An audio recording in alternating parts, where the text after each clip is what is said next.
Charlie Kirk was one of the few. Many of you knew him as a bold voice to the next generation, but beyond the headlines, he was a husband, a father, a follower of Jesus, and a steadfast advocate for Israel.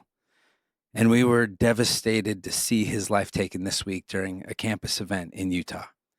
We're grieving with his family, and we reject this senseless political violence in every form. That's right. So we have felt real alignment with Charlie. He made support for Israel a core plank of his work, seeing Israel as both a strategic ally of the United States and a moral beacon in the Middle East. And while some on the right have drifted into Israel bashing, even crossing into open antisemitism, Charlie wouldn't play that game. He argued Israel is a key ally against America's worst enemies, that the Jewish people have a historic right to their land, and that Israel acts morally in defending itself. That kind of clarity really matters. So I spent some time this morning digging for quotes, and what I ran into was a pile of hostile headlines and out-of-context clips. They were misquotes that don't reflect who he was. And so I'll let a friend speak for him. Noah Tishby shared Charlie's own words about Israel. He said, "Israel changed my life, strengthened my faith, made the Bible pop into reality, and gave me the most precious memories with Erica." So here's where we're going, opening this season here. Courage has a cost. We're living in a moment where confusion is loud, and standing up for what you believe in can feel very lonely. But this is exactly when steady, scripture-shaped conviction is needed, and that's what Charlie was about. So to Charlie's family, may the God of all comfort surround you. And to those feeling shaken, hold the line, but do it with grace. And to everyone listening, be one of the few. As Jews, the stakes are not theoretical for us. And for the church, getting this right is more important than ever. To read the whole Bible, resist propaganda, and stand with both conviction and compassion. All right, let's begin.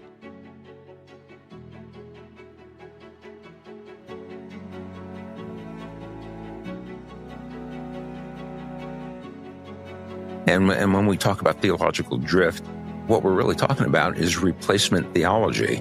It insists that the church has replaced Israel as the singular, only covenant people, and it sounds real nice and tidy.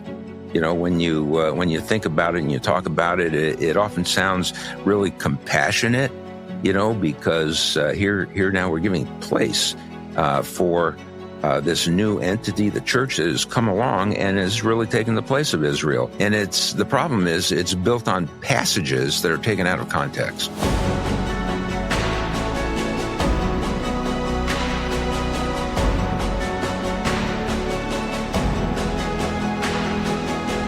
Hey, well, welcome to the Jewish Road Podcast. It's a new season and the same two old people. Same two old people. That's right. You're calling yourself old? Well, I'm getting there, but I'm not nearly as old as you are. My name's Matt Davis, and you are? I'm Ron. Ron Davis. That's my dad. I'm his son. And whether you have been walking this road with us for a while, we're sorry. Or whether you just found us today, we are glad that you are here and joining us. Yeah, we are. And we are starting a new series called Still Chosen, Dispelling the Israel Delusion. This isn't a crusade or anything like that we're on, and it isn't a pundit show. What it is a conversation for Christians who love Jesus, love the scriptures, and you know, they honestly feel, seeing the things that are taking place today, they feel a little whiplash from what they're hearing about Israel right now. Yeah, so we really are pulling this series together, and really it's a response to a lot of the questions that we have been getting. And we're going to do 12 episodes, and maybe even do a book out of this. We'll see how this goes. But we want to take some of these questions that are showing up. What's the relationship between the church and Christians and the Jewish people and Israel? And really the first one that we're going to do is simple, but it really sets the tone for everything else that we're talking about. And the question is this: why are so many Christians confused about Israel right now? Yeah. And, there is some confusion out there. If you grew up in the church, certain phrases probably felt normal.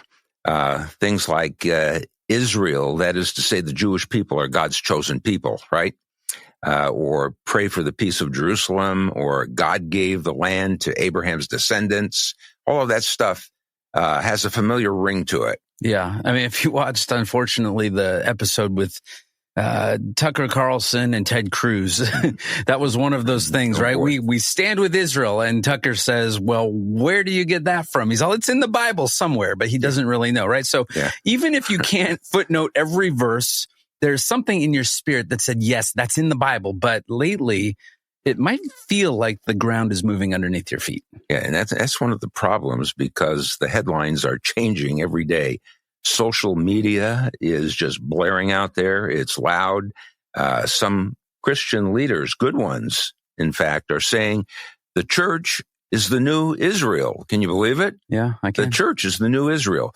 Those land promises were just symbolic, and it's all been fulfilled in Christ, in the Messiah, and everything has changed. Well, and we're not making this stuff up. This is not like in our Jewish imagination. We are purchasing and reading books from pastors who are saying these exact things. So as you hear this, it's not even maybe that Christians are confused, but there's a strong difference of opinion. And so believers who are listening to some of this are asking questions, and they're fair questions, right? Is Israel still chosen today? We can all agree maybe that they were chosen at one time, but are they still chosen today? And if the Jewish people rejected Jesus, doesn't that mean that God rejected them too? And why are we still talking about all of this in 2025? Yeah, why are we, And listen, those questions are not gotcha questions. They're honest questions coming from believers who are trying to sort everything out.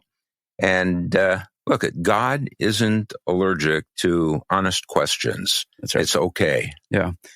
So let's start here. Marilyn and I got a note from a friend, and it really captures this moment. This is what she wrote. I've made my choice to stand with Israel, but I don't want to stand with Israel and ignore nuance. I want to love them without being manipulated or cornered into silence. I can support the people without pretending the government is perfect. Right? Yeah, that's a great statement right there. And it kind of encapsulates everything in the direction that we want to go to answer some of these things, and let me just say, if that's how you feel, you're not the problem. You're the reason that we're recording this in the first place. Yeah, it's okay to bring up critiques. In fact, Israelis themselves critique their government constantly. If you've ever sat in a Tel Aviv cafe during election season, 2 cappuccinos and 4 opinions. Right. Voices go up, hands start flying because we can't help but talk with our hands. And then somehow at the end of it, everyone is still friends. Yeah. It's amazing. Jewish people are amazing that way. But here's the point. The failures of the government, if that's what you're arguing, if that's what you're finding fault with, failures of the government don't cancel the covenant that God made with the people. Israel wasn't chosen because they were flawless, and they're not flawless. And listen, I got news for you. You and I aren't flawless either. They're chosen because God chose them, and God is faithful. That's right. And so we want to look at this. Where does the confusion come from? And we think that there's at least 3 big reasons that believers feel disoriented right now. And the first one is cultural pressure. Yeah. There's public sentiment out there, I think, that we need to recognize toward Israel, and it's complicated, and it is a lot of times more so and more so, it's growing hostile. If you're a Christian who wants to show compassion for the Jewish people, and you should, And even compassion for Arabs surrounding all the Jewish people. And that's right. They are. Yeah. Yeah. But Israel doesn't ever do an intifada against the Arabs. Oh, well, we'll get into this, I promise. So, you might feel like you're standing with, if you're standing with Israel, it means you're ignoring Palestinian suffering, but that's a false choice, really, isn't it? That's right. You can grieve innocent loss and you can pray for mercy on all sides, but you can still believe God's covenant with Israel stands. And so we'll talk about what does that look like and how do you talk about that and how do you feel about that? Because compassion and covenant don't have to be enemies. Yeah. Right. So there's a second reason for the confusion. If first one's cultural pressure, the second one is theological drift. What is that? And when we talk about theological drift, what we're really talking about is replacement theology. And that has been some drift that has gone on for centuries already, and it's coming back into vogue again. It's sometimes called fulfillment theology. What I'm trying to say is it isn't new, but it has fresh packaging that it's coming in now. It insists that the church has replaced Israel as the singular only covenant people, and it sounds real nice and tidy. When you think about it and you talk about it, it often sounds really compassionate, because here now we're giving place for this new entity, the church, that has come along and has really taken the place of Israel.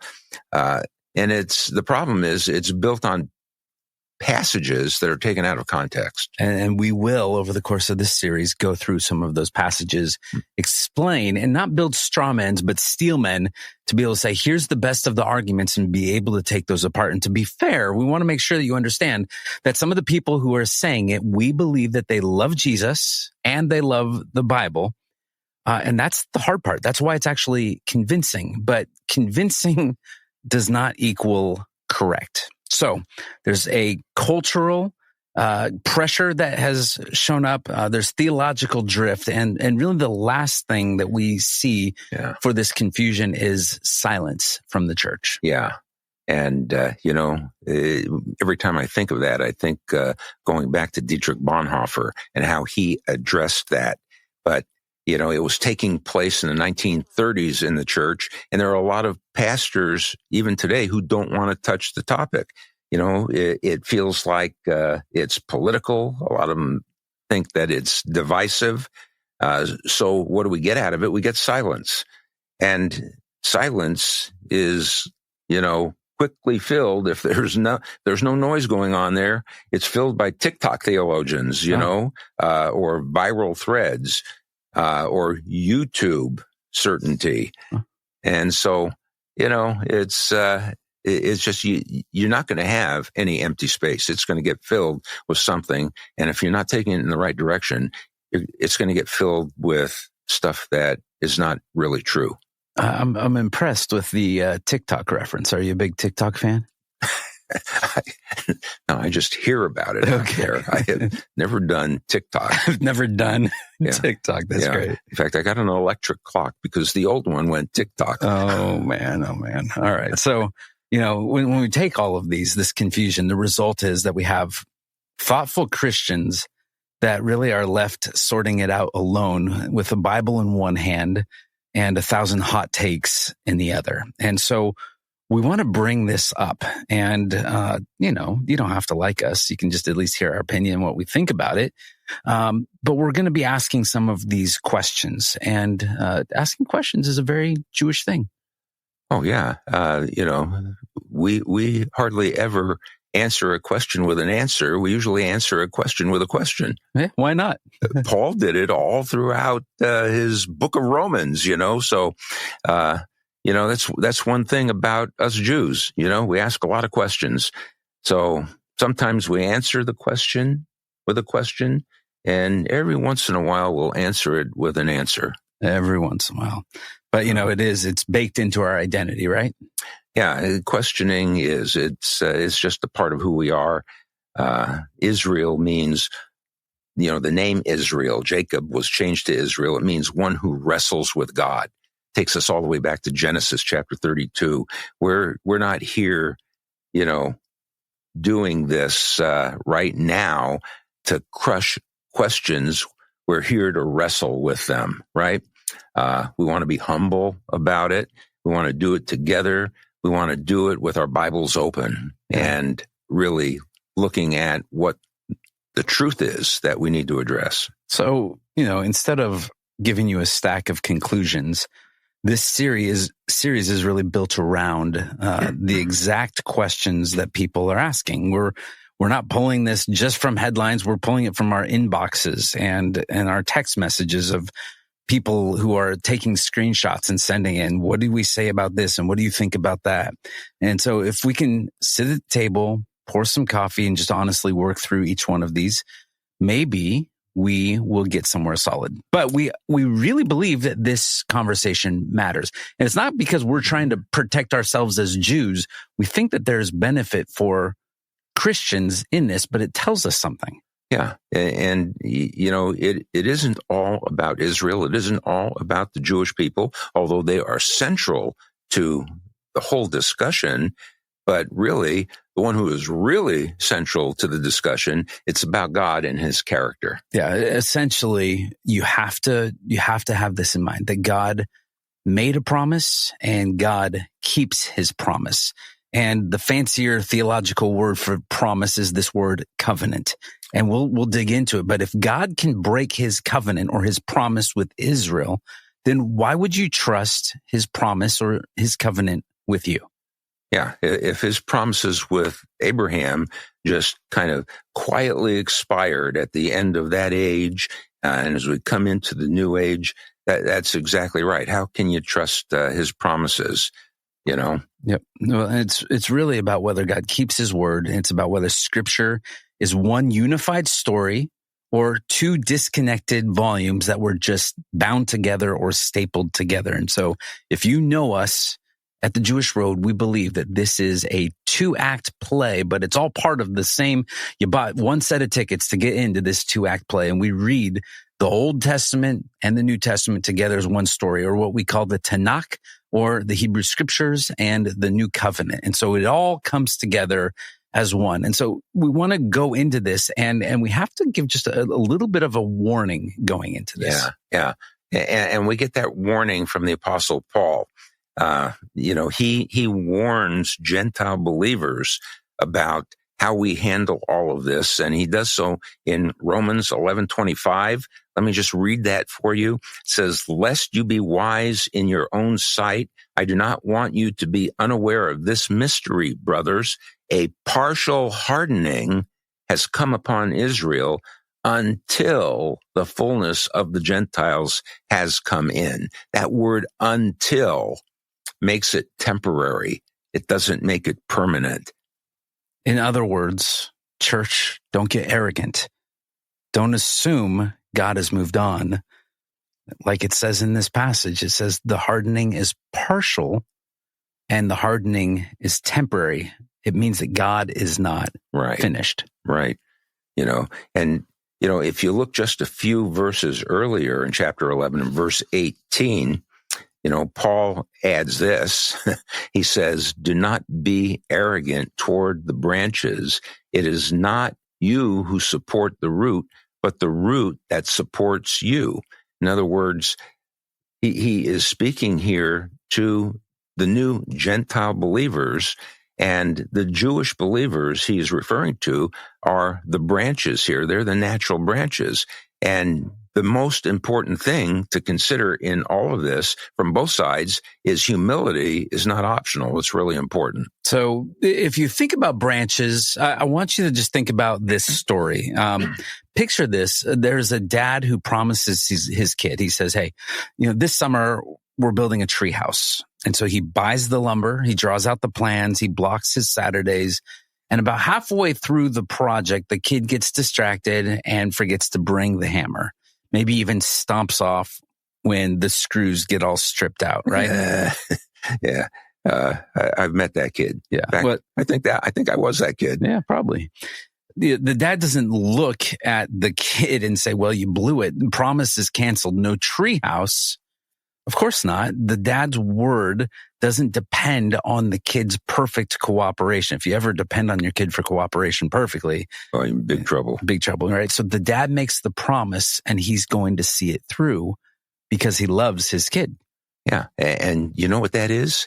That's called a covenant.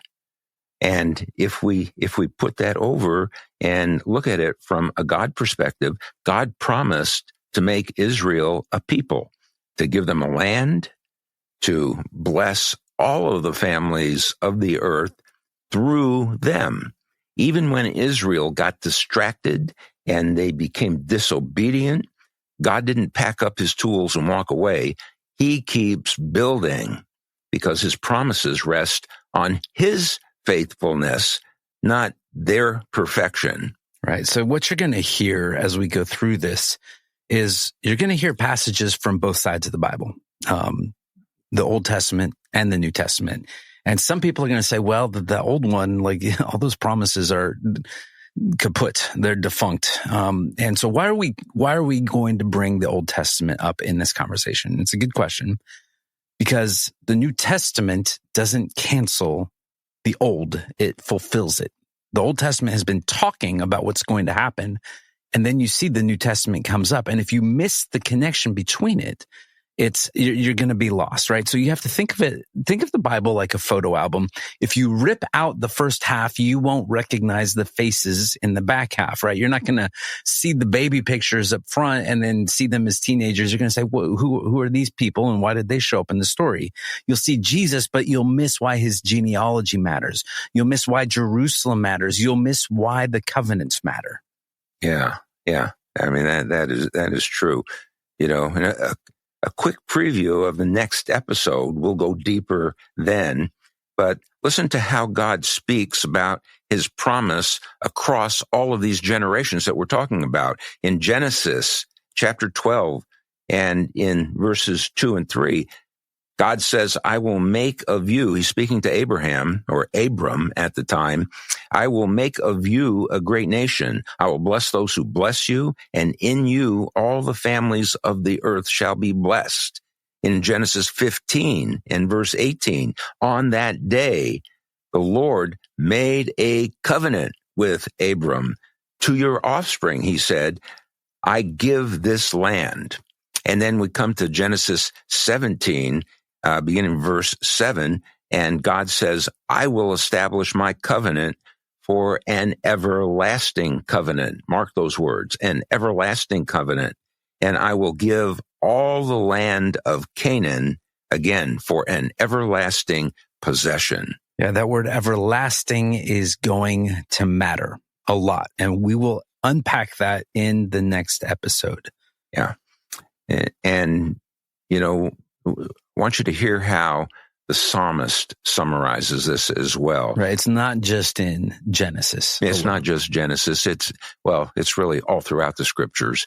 And it's a part of Jewish history. And we find it in Psalm 105, beginning in verse 8. It says, he remembers his covenant forever. Mark that word. The covenant that he made with Abraham, with Isaac, he confirmed it to Jacob, who became Israel, and then the 12 sons of Israel, as an everlasting covenant. Everlasting, forever. You know, God is not in the business of starting something out and then taking it back. Yeah, the Bible keeps insisting God remembers, God confirms, and God keeps. So why do we keep talking about this? It's 2025. Can't we get over it? These questions are not theoretical. They shape our life with God and how we live and anticipate what God is going to do. Yeah, they shape really how you read the Bible. If you assume Israel doesn't matter anymore, you're going to spiritualize the prophets into these metaphors that are really kind of vague. The geography that God promises evaporates. The covenants, get all blurry, and the story loses its backbone entirely. Yes, and not only does it shape how you read the Bible, but it shapes how you read the news. Some of you might say, I don't even care about the news. I'm done with it, right? But if you think that God is done with the Jewish people, then it's easier to shrug off anti-Semitism as it's just politics, right? It's easier to just treat Jewish survival as optional because it doesn't really matter whether they live or die, except for maybe a humanitarian need, right? Yeah. And if you shape how you see God, when they do that, that's what happens. It shapes how you see God, and you see him differently. If you quietly believe that he walked away from Israel, your soul learns quietly to hold his promises very loosely. It kind of creeps in from the inside there. You start to undermine what you believe about him. And really, in the end, we don't want that for you. We want you to be rooted and confident in a God who keeps his word when it's easy and when it's costly. And we believe that the time is coming where it's going to continue to get more and more costly. Yeah. So here's something that you can talk about around the coffee table. A while back, we were in a small group when someone said, I love the Old Testament stories, but come on, the land, the tribes, the feasts, aren't those just spiritual templates now? Yeah. And we ask, have you ever told your kids where your family came from? Maybe you've got the old photo boxes, the wedding in the 1970s, the grandpa in uniform. The question becomes, are those just spiritual templates, or do they actually tell you where you come from and who you are? Yeah. The Bible isn't just a bunch of random stories, an anthology that somebody put together. It's a family story. And we believe that God refused to abandon that story, even when the family was at its worst. When you honor Israel's role in that story, you're not idolizing anyone, you're honoring the author. Yeah. So in this series, as we go through these episodes, let me give you a couple things.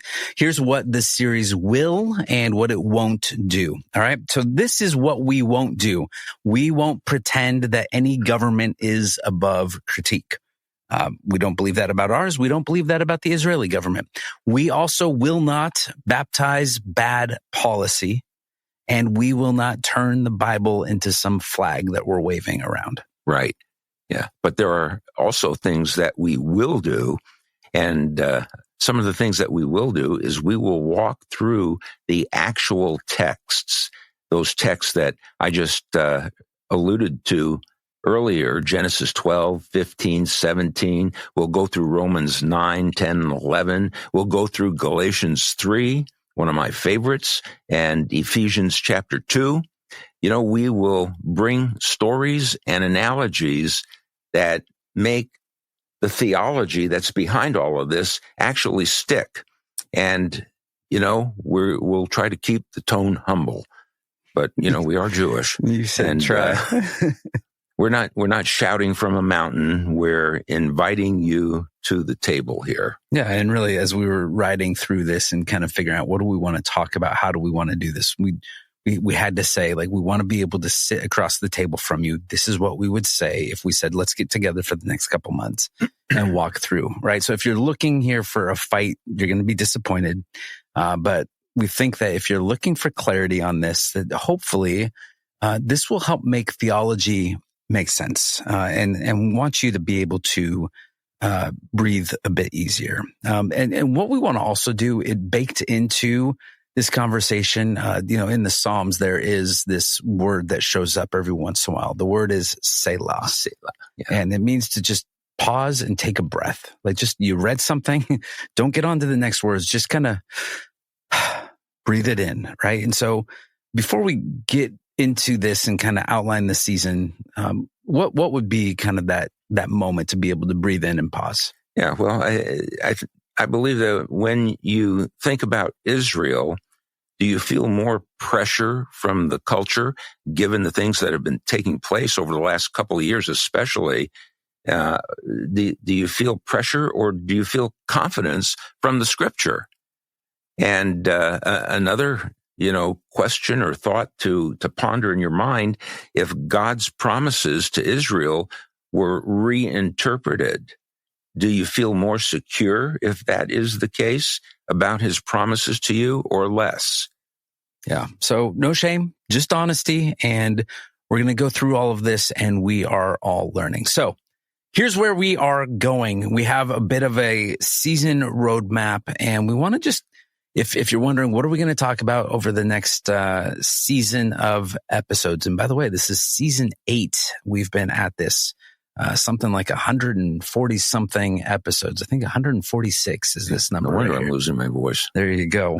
But give us, let's just walk through a few of the questions that we want to work through here. Yeah, well, we've got a few here. Number one, did God make an unconditional covenant with Abraham, or a conditional one? So like I said, we'll walk through those chapters in Genesis and show why God walked through the pieces alone.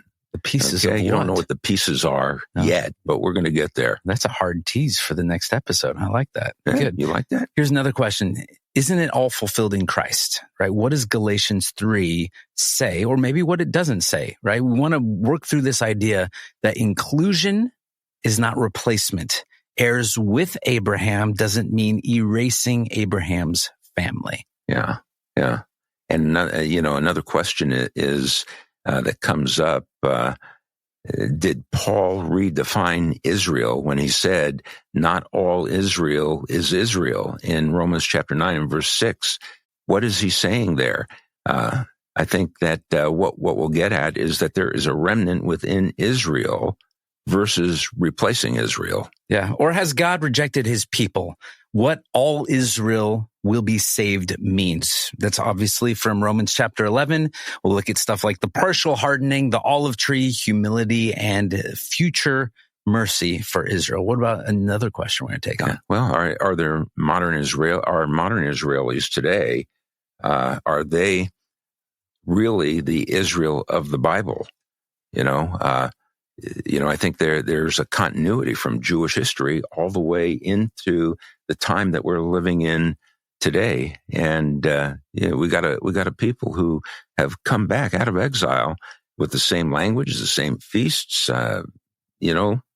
long memory of saying next year in Jerusalem. So this is a people who have been actually connected to the land, even when they're not in the land. Yeah. So we'll, and that's probably one of the biggest things I hear in the news all the time is are modern Israelis really the Israel of the Bible? We'll talk about Rothschilds and conspiracy theories and DNA, all the other kind of fun stuff. But another question is the land promise literal, or did it expire? How could God allow the Jewish people into the land, even though they don't believe, right? We're going to address this. Well, the Jews, they don't even love Jesus, so why would he do that? We're going to look at geography and prophetic timelines and even why Acts 1, chapter 1 matters. Yeah, and, Israel coming back into the land in unbelief, as the scripture says, but can I critique Israel's government and stand on covenant ground at the same time? And we would say, yes, that is something that you can do. Covenant and accountability are not the opposites. Yeah. How about headlines, propaganda, and discernment? How to read news about Israel. So we love talking about theopolitical literacy in a clickbait kind of world. So how do you take something when you get something, when you see something while you're scrolling, and then actually discern, well, what is the truth? How do we actually do this? And realize the machine that is behind a lot of this. Yeah. And here's a good one. A chosen race, a royal priesthood. We've read that in the scriptures many times. Did the church replace Israel? In 1 Peter chapter 2, in context, there is one new man, and it doesn't erase the first family, though. Yeah. So we'll look at that, man. We have a lot to talk about. How about this? Do the Jews love God, and does unbelief cancel their chosenness? So we'll talk about Paul's zeal in Romans 10, and that they are beloved in Romans 11 for the Father's sake. And what does any of that mean?